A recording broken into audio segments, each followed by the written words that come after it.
Gegara sopir ngantuk, Pajero tabrak kantin rumah sakit ibu dan anak Ananda Lubuk Linggau, satu pegawai RS terluka. Sebuah mobil Mitsubishi Pajero menabrak pagar dan kantin rumah sakit ibu dan anak RSIA Ananda di kota Lubuk Linggau Sumsel hingga hancur.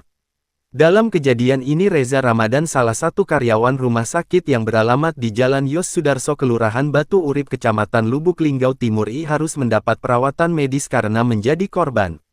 Reza yang saat kejadian sedang mencari angin ditabrak mobil dengan kecepatan tinggi. Akibatnya ia menderita luka geser tulang punggung dan saat ini dirawat di RSR Bunda Lubuk Linggau. Sementara kantin yang mengalami kerusakan diperkirakan mengalami kerugian hingga 20 juta rupiah lebih karena kondisi bangunan dan perabotan kantin rusak parah. Taufik pemilik warung mengungkapkan peristiwa kecelakaan tunggal mobil Mitsubishi Pajero menabrak kantin miliknya ini terjadi pada Jumat tanggal